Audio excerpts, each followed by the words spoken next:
Des câbles sous-marins comme celui-ci, il en existe plus de 450 au fond de nos océans. Ces autoroutes numériques assurent aujourd'hui 99% des communications mondiales et tout commence par de simples fils colorés, la fibre optique.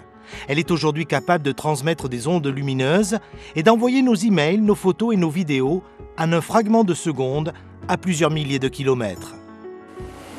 La fibre, en fait, c'est quelque chose de fragile. C'est quelque chose qui, en termes de diamètre, est à peu près équivalent à la taille d'un cheveu, donc très fin. Florence Palacio est la directrice de ce site. Vous étiez sur des essais? On est sur l'allongement. Ça va aller? Nous sommes à Calais, chez le premier fabricant européen de câbles sous-marins. 600 salariés travaillent ici avec 3 missions principales. D'abord, protéger les fils de fibre optique dans le câble qui peut en contenir jusqu'à 40. Il faut ensuite vérifier son bon fonctionnement et enfin le déployer dans les profondeurs de nos océans.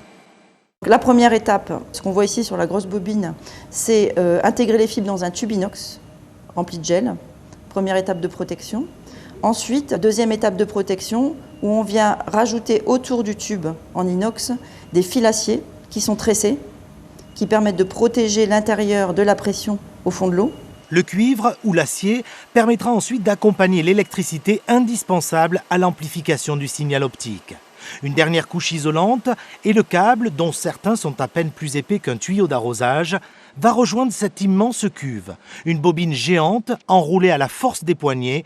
La moindre torsion est interdite. Les hommes qui sont en bas, c'est ce qu'on appelle les lovers. Ça paraît très simple, mais c'est beaucoup plus complexe. Si le lovage du câble est mal réalisé, ça peut créer une défaillance électrique et donc un problème pour nous et notre client. Avant de rejoindre les navires câbliers chargés de les déployer au fond des mers, ces câbles sous-marins vont être raccordés à des répéteurs.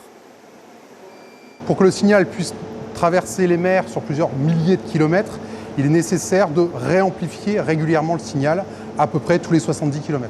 Des câbles sous-marins, il en existe de toutes les tailles en fonction du terrain, des risques naturels ou des expositions aux engins de pêche. Tout système commence par une étude des fonds marins, donc qui est réalisée pour savoir exactement quel type de câble nous devons mettre à tel endroit. Donc on adapte le type de protection à l'endroit où il va être déposé.